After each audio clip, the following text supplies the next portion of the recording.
Hello दोस्तों, ए square study पे आप सभी का स्वागत है।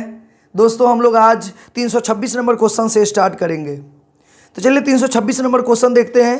अर्धवार्षिक रूप से चक्रवृद्धि ब्याज से 80,000 रुपए के 2 वर्ष बाद 20% की वार्षिक दर से कितने रुपए हो जाएंगे।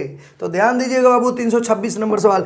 अर्धवार्षिक बोला है ना, यानी छमाही रूप से बोला है, और चक्रवृद्धि ब्याज 80,000 रुपए का, यानी मूलधन दिया है आपका 80,000 रुपया, और दर जो है वो आपका 20% वार्षिक दिया है। हमको चाहिए अर्धवार्षिक, तो ये 20% जब वार्षिक दिया है ना बाबू, तो अर्धवार्षिक करेंगे, आधा करेंगे तो दर आपका हो जाएगा 10% प्रति छमाही। कभी भी मूलधन बदलता नहीं है, पैसा मत आधा कर दीजिएगा, ये 80,000 का 80,000 रहेगा, लेकिन दर बदलेगा। और समय आपका यहाँ 2 साल दिया हुआ है, तो यहाँ पे छमाही के रूप में चेंज करेंगे, तो 1 साल में 2 गो छमाही होता है, तो 2 साल में 4 छमाही हो जाएगा। ठीक है, और तब ये अब नया डाटा आपको छमाही के हिसाब से बना। ठीक है, और तब कितना रुपया हो जाएंगे बोला है। जब भी हो जाएगा बोलेगा तो आपसे मिश्रधन पूछ रहा है बाबू। अब मिश्रधन के लिए शॉर्ट फॉर्म ये होता है, मिश्रधन का तो फॉर्मूला ऐसा होता है P × 1 + R/100 के पावर T होता है, लेकिन इसी को हम शॉर्ट में ये फॉर्मूला बिना लगाए हम सीधे बोलेंगे यही चीज को लिखने के लिए 80,000 का 10% जब भी बोलेगा, मिश्रधन पूछेगा ना, यानी इस फॉर्मूले का जहां लगाना होगा तो ये फॉर्मूला लगाइएगा मत, सीधे इसमें 100 जोड़कर और लिख दीजिएगा। तो 100 जोड़ेंगे तो 110% हो जाएगा। और जय साल बोलेगा, जय बार बोलेगा, उतना बार 110/100 लिख देंगे। 4 बार बोला है तो 4 बार आप लिख देंगे 110/100, 110/100। देखिए, इसका हम शॉर्ट टेक्निक इसलिए नहीं बताए क्योंकि कुछ टेक्निक ऐसे होते हैं जो बेसिक से ही जल्दी बन जाते हैं। इसका शॉर्ट फॉर्म अगर बताए भी तो जितना आसानी से ये बेसिक से बन जाएगा, वो आसानी से आपका टेक्निकल अप्रोच से नहीं बनेगा। तो टेक्निकल अप्रोच जानकर क्या कीजिएगा, टेक्निकल अप्रोच इसलिए ना आदमी लगाता है कि जल्दी से बने। अगर कोई क्वेश्चन हमसे बेसिक से ही बन जाता है तो हम बेसिक से ही बनाना अच्छा समझेंगे और आपको भी अच्छा लगेगा। तो इसलिए आप अच्छा कराने के लिए टेक्निक मत बनाइए, आपका समय बचना चाहिए किसी भी तरह। तो कुछ प्रश्न ऐसे भी होते हैं जिसका टेक्निकल अप्रोच नहीं लगा के बेसिक से ही बनाएंगे तो आपको जल्दी बन जाएगा। जैसे यहाँ देखिए 0 0 वाला है, जल्दी से काटिए। 2 0 2 0 2 0 2 0, यहाँ 2 0, ये 2 0 खत्म, और ये 2 0 2 0 खत्म हो जाएगा। अब क्या करेंगे, 8 से इन चारों, पहले तो 11 का क्यूब करेंगे 1331, 1331 में 11 से गुना करेंगे तो 1331, 1331 में 11 से करेंगे, 11 एकम 11 के 1 हासिल 1, 11 तिया 33, 1 34 के 4 हासिल 3, 11 3 143, 3 146 हो जाएगा। 14,641 आपका आ जाएगा। और गुना कराएंगे तो 8 एकम 8, 8 से 8 चौका 32 के 2 हासिल 3, 8 6 48 3 51 के 1 हासिल 5, 14 8 112, 5 117, यानी 117 128 आपका आंसर हो जाएगा। ठीक है, तो ऑप्शन नंबर बी में आपका ये दिया हुआ है, 326 का बी हो जाएगा। ठीक है, आगे बढ़ते हैं। 327 नंबर सवाल। 327 का है 8 के प्रथम 20 गुणकों का औसत क्या होगा। तो ध्यान दीजिएगा बाबू, 327 नंबर सवाल। 8 के प्रथम 20 गुणक का मतलब 8 का पहरा, 8 16 8 3 24 ...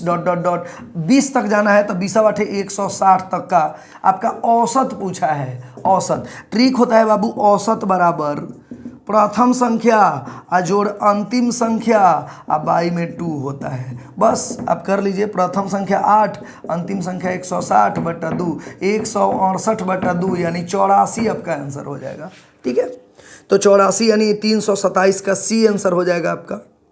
आगे देखते हैं 328 नंबर सवाल।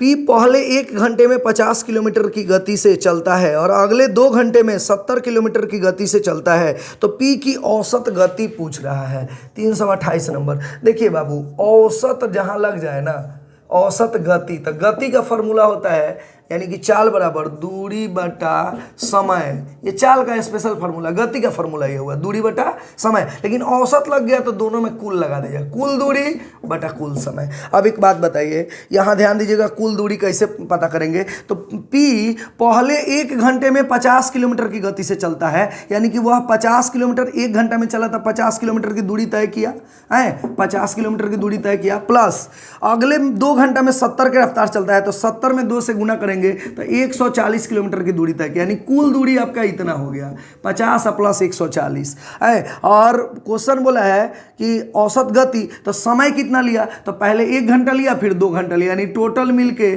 3 घंटे का समय लिया, यानी 190/3। तो आपका आंसर आ जाएगा किलोमीटर प्रति घंटा में औसत गति में। तो 190 में 3 से भाग लगा दीजिए, 3 छक्का 18, 1 10, 3 तिरी की 9, 1 बचा, पॉइंट देंगे तो 10, 3 तिरी की 9, यानी 63.33 किलोमीटर प्रति घंटा आपका आंसर हो जाएगा। ठीक है, तो 328 का बी हो जाएगा। समझ गए होंगे लोग। गति बराबर दूरी बटा समय, कुल दूरी बटा कुल समय। कुल दूरी तय किया आपका 50 किलोमीटर और 70 के रफ्तार से 2 घंटा चला है 140, 190 हो गया, कुल दूरी हो गया।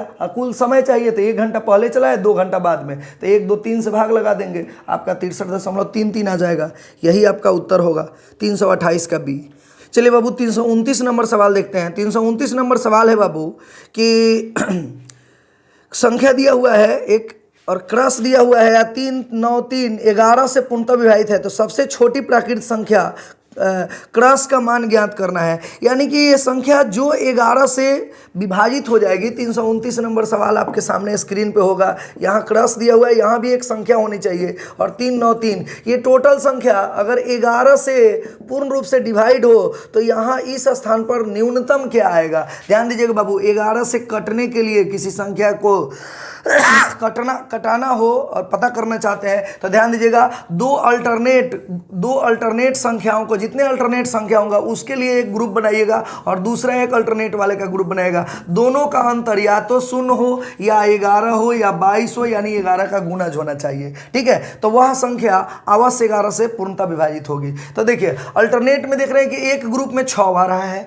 और दूसरे ग्रुप में 9 में क्या जोड़ेंगे कि यहाँ पे जो भी संख्या आएगा उसका अंतर 6 आएगा, तो 0 आएगा। तो 0 मंगाने के लिए यहाँ पे 6 मंगाना होगा। तो बताइए 9 में कुछ भी संख्या से अगर जोड़ें तो कभी भी आपका 0 नहीं आएगा। ठीक है, तो अब 0 तो नहीं मंगाना है, हमें मंगाना है क्या, 11। अब इसमें से क्या घटाएं, यहाँ क्या रखें कि उसमें से 6 घटाएं कि 11 आएगा, तो यहाँ मिनिमम 17 घटाना पड़ेगा, 17 रखना पड़ेगा, और 17 में से 6 घटाएंगे तो 11 आएगा। यानी इन दोनों का कुल योग आपको 17 मंगाना होगा। तो 9 में क्या जोड़ेंगे कि 17 न्यूनतम आएगा, तो 8, यानी कि यहाँ पे क्रॉस के स्थान पर 8 आएगा, तब जाकर ये 17 बनेगा, 17 में से 6 जाएगा तो 11 हो जाएगा आपका। तो न्यूनतम आपका आंसर क्रॉस के स्थान पर 8 आ जाएगा।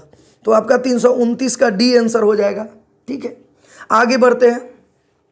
330 नंबर सवाल, एक 2 अंकों की संख्या के अंकों का योग 13 है। यदि उन अंकों को आपस में बदल दिया जाता है तो संख्या 27 से घट जाती है, तो बदली हुई संख्या ज्ञात करें। देखिए बाबू यहाँ पे ध्यान देना है, बदली हुई संख्या पूछ रहा है, तो सबसे पहले वह संख्या ज्ञात कर लो, उसके बाद बदल के आंसर दे दिया जाएगा। ठीक है, तो इसे ऑप्शन से डील करिए। हम जब बोले थे कि जब भी पूछे कि वह संख्या कौन सी है या 2 अंकों की संख्या का बात बोले, उसे ऑप्शन से डील करिए। तो ऑप्शन 330 नंबर का आपका 85 है ऑप्शन, बी ऑप्शन है आपका 76, सी ऑप्शन है 67, डी ऑप्शन है 58। पहले आप संख्या ज्ञात करिए, उसके बाद बदल दिया जाएगा, बदली हुई संख्या मैंने ज्ञात हो जाएगा। तो पहले इन चारों में से कोई जो संख्या जो दोनों रूल फॉलो कर रहा है वो पहले लाइए और उस संख्या को बदल के आंसर दे दिया जाएगा। ठीक है, तो 85 को अगर देखते हैं तो 85 के अंकों का योग 13, 8 5 13, पहला रूल फॉलो हो रहा है। दूसरा रूल कि इसको आपस में बदलेंगे तो 27 कम होना चाहिए, तो आपस में अगर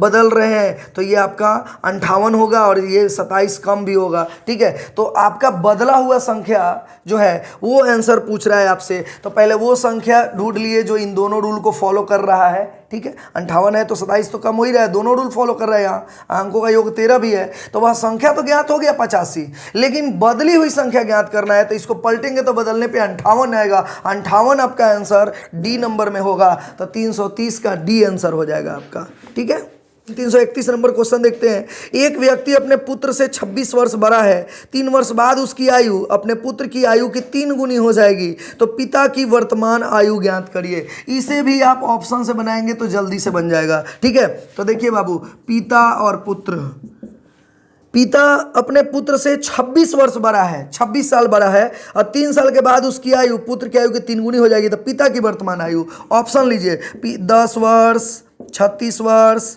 32 वर्ष और 40 वर्ष, ये चारों में से कोई एक पिता का आयु होगा, ठीक है। लेकिन पिता का आयु पुत्र से 26 साल बड़ा है, इसका मतलब पुत्र 26 साल छोटा होना चाहिए। तब बताओ पिता का आयु अगर बताओ 10 रखेंगे, 26 साल घटाएंगे तो माइनस में आ जाएगा, ये तो कभी नहीं होगा आपका, ठीक है। दूसरा पे आते हैं 36। अगर पिता 36 साल के होंगे, पुत्र से 26 साल बड़े यानी पुत्र 26 साल छोटा होगा तो पुत्र हो जाएगा 10 का।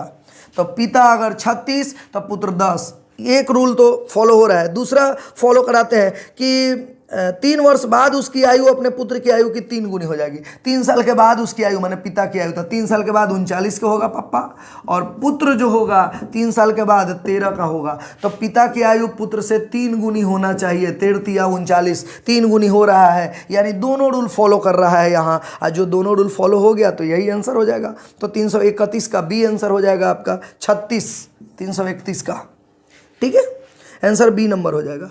अगला सवाल 332 नंबर देखते हैं। एक दुकानदार ने एक वस्तु का अंकित मूल्य 160 रुपये रख दिया। यदि 10% की छूट देने के बाद भी उसे क्रय मूल्य पर 20% का लाभ मिलता हो तो उस वस्तु का क्रय मूल्य ज्ञात करिए। ध्यान दीजिएगा बाबू, इस सवाल में 332 नंबर सवाल, अंकित मूल्य आपका दिया हुआ है 160 रुपया और 10% छूट देने के बाद भी, यानी 10% छूट का मान 90%, पहले ये लिख लीजिएगा, और क्रय मूल्य पर 20% का लाभ होता है तो 120% लिख दीजिएगा। और आपसे पूछा जा रहा है वस्तु का क्रय मूल्य बताओ। जब भी ऐसा क्वेश्चन बोले तो ध्यान दीजिएगा बाबू, ये आपका मन कह दिया कि ज़्यादा लाना है तो ज़्यादा वाला ऊपर, और मन कह दिया कम लाना है तो कम वाला ऊपर। अब कहेंगे कि मन कैसे कहेगा, कहीं गलत ना कह दे, तो गलत कभी नहीं कहेगा, मेरी तरह सोचिएगा, कभी गलत नहीं कहेगा। और जब भी आपका मन कहेगा ज़्यादा लाना है, इन दोनों में से ज़्यादा ऊपर कम नीचे। जब भी मन कहे कि कम लाना है तो कम वाला ऊपर और ज़्यादा वाला ऑटोमेटिक नीचे। आप ही बताओ, कोई आदमी 160 रुपया अंकित किया और उस पर छूट दिया तैयो उसको लाभ हो रहा है, यानी 160 पर छूट दे रहा है तब भी उसको फायदा हो रहा है। इसका मतलब खरीदा होगा 160 से कम में। फिर से समझो, 160 रुपया अंकित किया है, ऊपर एक कपड़ा का दुकानदार कपड़ा पर एमआरपी अंकित होता है तो उस पर वो छूट देता है तो भी फायदा कमाता है। इसका मतलब 160 से और कम में खरीदा होगा। आपका मन कम कह दिया तो कम वाला ऊपर करेंगे, यानी 160 गुने कम वाला ऊपर 90 अब बटा 120 कर लेंगे, 0 से 0 काटेंगे, 4 तियाँ 12, 4 चौके 16, 3 से 3 तिरिकी 9, 40 तियाँ 120, यानी 120 रुपया में वह यह सामान को खरीदा होगा, ठीक है। अगर ये आपको थोड़ा सा अगर डाउट लग रहा है या डर लग रहा है कि यार कम कैसे होगा ज़्यादा कैसे होगा, नहीं बुझाए तो ध्यान दीजिएगा, बिना सोचे भी इसको बना सकते हैं। देखिए क्रय मूल्य इसको बोलते हैं, क्रय मूल्य से बड़ा होता है विक्रय मूल्य, विक्रय मूल्य से भी बड़ा होता है अंकित मूल्य, क्योंकि देखिए अंकित जो किया जाता है कपड़ा पर सबसे ज़्यादा होता है, वो एमआरपी जिसे बोलते हैं, ठीक है। और उस पर छूट देकर बेचा जाता है, वो उसे कम में कोई खरीदता है दुकानदार, तभी ये ऐसे एमआरपी अंकित करता है। तो ये एक रूल है। अब बताइए, अब इसमें से अगर क्रय मूल्य दिया रहेगा आपका और अंकित मूल्य पूछेगा तो जो पूछेगा इससे बड़ा लाना है तो बड़ा वाला ऊपर कर लेंगे, बना लेंगे। अगर अंकित मूल्य दिया है और क्रय मूल्य निकालना है तो अंकित मूल्य दिया है, क्रय मूल्य उससे छोटा होता है तो छोटा लाना है। यही ना टेंशन हो रहा है कि छोटा लाना है कि बड़ा लाना है, कहीं गलती ना कर दे। तो आराम से इस रूल को याद रखिएगा तो आसानी से बन जाएगा। अब यहाँ देखिए अंकित मूल्य दिया है, क्रय मूल्य पूछ रहा है, अंकित मूल्य से क्रय मूल्य हमेशा छोटा होता है, छोटा लाना है तो छोटा वाला ऊपर कर लेंगे, बस हो गया। छोटा लाना है छोटा ऊपर, बड़ा लाना है बड़ा ऊपर, तो आराम से ऐसे बना लेंगे आप, ठीक है। तो 332 का बी आंसर हो जाएगा 120। तो इस वीडियो में इतना ही रहने देते हैं। उम्मीद करता हूं कि अच्छा लगा होगा आपको ये वीडियो। अगर अच्छा लगे तो इस वीडियो को लाइक करें, शेयर करें और चैनल को सब्सक्राइब करें। अन्यथा नहीं अच्छा लगे तो कोई बात नहीं, कमेंट बॉक्स में किसी भी तरह का अगर आपको डाउट हो तो कमेंट बॉक्स में लिखकर ज़रूर दीजिए। और एक सवाल मैं दे रहा हूं, 333 नंबर सवाल, जो मैं अगले वीडियो में 333 से ही हम लोग स्टार्ट करेंगे। इस सवाल का जवाब आप कमेंट बॉक्स में ज़रूर लिख के दीजिएगा। 333 नंबर सवाल है, एक निश्चित धनराशि पर साधारण ब्याज एक निश्चित ब्याज की दर से 2 वर्षों में 1200 रुपये है। उसी धनराशि का चक्रवृद्धि ब्याज साधारण ब्याज की दर से 2 वर्षों में 1290 रुपये मिलता है, तो मूलधन कितना होगा। ऑप्शन आपके स्क्रीन पर होंगे, क्वेश्चन और ऑप्शन दोनों। इसका जवाब कमेंट बॉक्स में लिख के ज़रूर दीजिएगा। मिलते हैं फिर अगले वीडियो में। जय हिंद।